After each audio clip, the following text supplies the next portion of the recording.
पानीपत को कब तक मिल जाएगा उसका अपना इंडोर स्टेडियम? पानीपत को कब तक मिल जाएगी उसकी अपनी टेक्सटाइल यूनिवर्सिटी?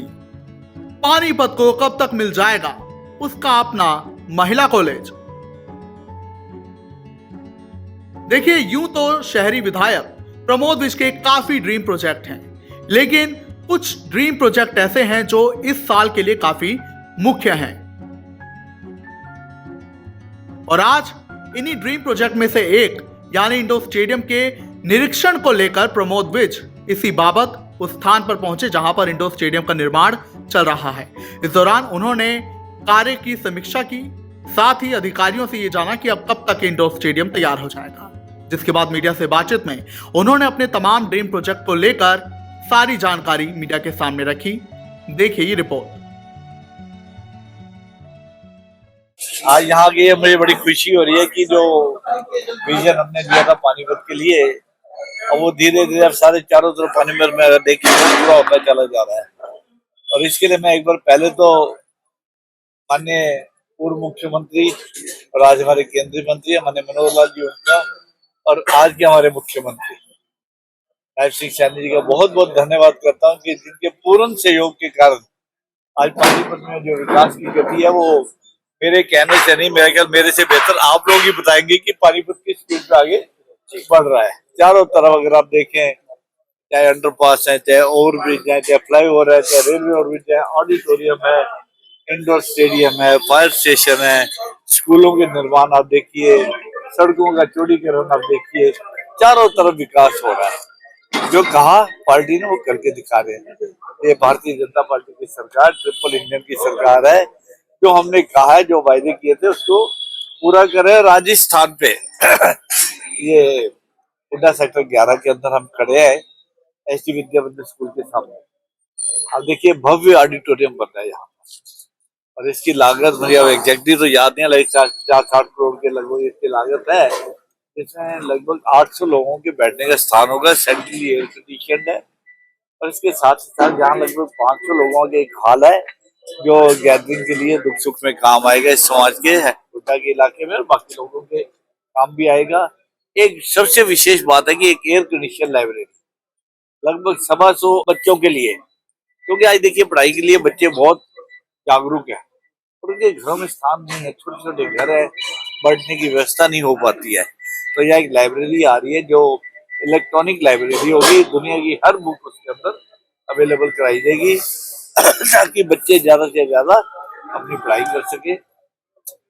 और ऑडिटोरियम तो इस समाज के पानीपत के अंदर एक ऑडिटोरियम पहले है आर्य कॉलेज के अंदर, लेकिन ये सबके काम आएगा ऐसा हमने प्रावधान किया है। हमारे मुख्यमंत्री का बहुत बहुत धन्यवाद। Sir, as you demanded an textile university in Panipat, तो अभी उसको लेके क्या प्रस्ताव कर चुकी? टेक्सटाइल यूनिवर्सिटी और टेक्सटाइल जो है मैंने उसकी जानकारी निकाली है। कभी गांव के अंदर ये कोर्सेज है वहाँ डेवलप किया जा रहा है। एक डिस्टेंस होता है सरकारी कानून के अंतर्गत कि कितने किलोमीटर के अंदर कोई दूसरा नहीं हो सकता, लेकिन मैं आपकी इस बात से सहमत हूँ और मैंने इसके लिए प्रयास भी जारी रखे हुए हैं कि पानीपत एक टेक्सटाइल नगरी है, ये हब बन चुका है टेक्सटाइल का। ज्यादा से ज्यादा लोगों को फैसिलिटी दें। अगर वो यूनिवर्सिटी कह लें आप, या जो कॉलेज आ रहा है कभी गाँव में आ रहा है, तो हम वहीं पे सारे कोर्सेज लाएंगे। वो जिले के अंदर ही तो है, 5-10 किलोमीटर होता क्या है, कुछ भी नहीं होता। अगर पानीपत में होगा तो वहां के बच्चों को भी तो आना पड़ेगा, यहाँ के बच्चे वहां चले जाएंगे, उसमें कोई फर्क नहीं है। पर मैंने हमारे शिक्षा मंत्री महिपाल ढांडा से डिटेल में बात की है, बहुत जल्दी आपको ये फैसिलिटी मिलेगी। और एक ड्रीम प्रोजेक्ट और हमने कंसीव किया हुआ है जो महिला कॉलेज है। मैं इसके लिए हमारे दोनों मंत्री माननीय फवाद साहब का भी और माननीय महिपाल ढांडा जी का धन्यवाद करता हूँ कि उन्होंने मेरी बात को समझा और उन्होंने ये निर्णय बहुत जल्दी हो जाएगा, क्योंकि एक कॉलेज ऑलरेडी मतलोडा में है महिला कॉलेज, और सरकार का एक नियम है कि 20 किलोमीटर से पहले दूसरा कॉलेज नहीं हो सकता। और हमने ये बनाना था रेड लाइट पे जी, तो जब उसका डिस्टेंस चेक किया गया तो 19.1 किलोमीटर निकला। तो एक अड़चन, टेक्निकल अड़चन है ये, तो उसके लिए हमने समाधान ये निकाला है। मैंने आगे जानकारी दी, मतलोडा के अंदर जो कॉलेज है उसमें पूरी सीटें नहीं भरी हुई हैं, वो महिला कॉलेज है। मैंने ये राय दी थी माननीय मुख्यमंत्री जी को भी कि उस कॉलेज को कोएड कर दिया जाए ताकि उसकी सीटें भी बढ़ जाएंगी और हमें एक रास्ता मिल जाएगा कि पानीपत के अंदर महिला कॉलेज बन जाएगा। मैं सोचता हूँ कि ये अगले 6 महीने के अंदर अंदर हम इस प्रोजेक्ट को भी सिरे चढ़ा देंगे, थोड़ा सा समय लगेगा। सर, लगातार शहर के लोगों को सौगातें मिल रही हैं, चाहे वो इंडस्ट्रियल एरिया से जीटी रोड को जोड़ने वाले पुल की बात करें, सड़क चौड़ीकरण की बात हो, इस तरह की लगातार सिलसिला जारी रहेगा 5 साल तक। जारी रहेगा और बहुत सारे प्रोजेक्ट आ रहे हैं। 5 प्रोजेक्ट हमारे ऑलमोस्ट फाइनल स्टेज पे है। जो मैंने आपसे वायदा किया था उसके लिए जगह तलाश कर ली हमने। वो ट्रांसफर एंट्री है तो DIC से नगर निगम को जगह ट्रांसफर होने जा रही है, उसका प्रयास चल रहा है। हमारे टेक्निकल प्रॉब्लम थोड़ी सी होती है, उसको दूर कर रहे हैं। जो मैंने आपसे वायदा किया था कि working women hostel, old age home, एक लड़कियों का अनाथालय, एक लड़कों का अनाथालय और एक लड़कों का हॉस्टल। तो ये 5 जो प्रोजेक्ट आपको जानकारी देना चाहूंगा, बहुत जल्दी CM अनाउंसमेंट इसकी हो चुकी है जी, इसके हम लोग काम कर रहे हैं। बहुत जल्दी आपको इसका भी अच्छी खबर आपको देंगे। GT रोड के चौड़ीकरण आपके सामने है। जहाँ जहाँ पे हमारे पास जगह है कम से कम 7-7 मीटर एक तरफ सड़क चौड़ी कर रहे हैं। अगर आज आप सेक्रेटरिएट के सामने जाके देखे और स्काइलर के सामने देखा कितनी चौड़ी सड़क आपको नजर आ रही है, काफी राहत। लेकिन कहीं ना कहीं हमारी प्रॉब्लम भी है कि जहाँ पे स्पेस ही नहीं है वहां पे समस्या है, बॉटलनेक वहां पे है। इसका भी कोई समाधान सोचने की कोशिश कर रहे हैं। अगर मिल जाएगा तो बहुत बढ़िया हो जाएगा, नहीं तो ये है कि जितना हमारे पास जगह है उसमें हमें गुजारा करना पड़ेगा ताकि लोगों का नुकसान भी ना हो और समाधान भी हो। गोपाल जी, ये कब तक पूरा होने का है? अक्टूबर 2026 तक है। अक्टूबर 2026 इसी साल का।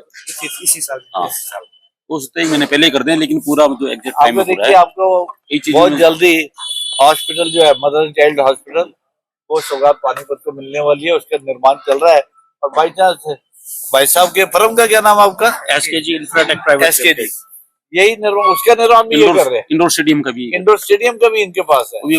तो जो मदर एंड चाइल्ड हॉस्पिटल है, मैं उम्मीद करता हूँ कि बहुत जल्दी वो सौगात पानीपत को मिलने जा रही है। उसके लिए फर्दर भी काम हमने शुरू कर दिया है क्योंकि इनका तो बिल्डिंग का कॉन्ट्रैक्ट है। अंदर ऑपरेशन थिएटर का मेडिकल टेंडर अलग लगा स्टार्ट हो गया है, वो भी नेक्स्ट मंथ थिएटर का भी शुरू हो गया है। तो पूरी नजर हमारे सर बिल्डिंग बनने की, उसका क्या करेंगे? हॉस्पिटल तो तभी चालू हुआ जब उसका इंफ्रास्ट्रक्चर उसका चाहिए हमें, तो उस पर काम चल रहा है। और अब देखिए सरकार की एक बहुत बड़ी अचीवमेंट है पिछले 10 साल में हरियाणा में भारतीय जनता पार्टी की सरकार। पहले डॉक्टर्स नहीं मिलते थे, डॉक्टर इसलिए नहीं मिलते थे कि मेडिकल कॉलेज बहुत कम थे। जब मेडिकल कॉलेजेस कम थे तो डॉक्टर्स कम बनते थे। आज हर एक जिले के अंदर एक मेडिकल कॉलेज है, बड़ी भारी संख्या में डॉक्टर्स वहां से बन के निकल रहे हैं।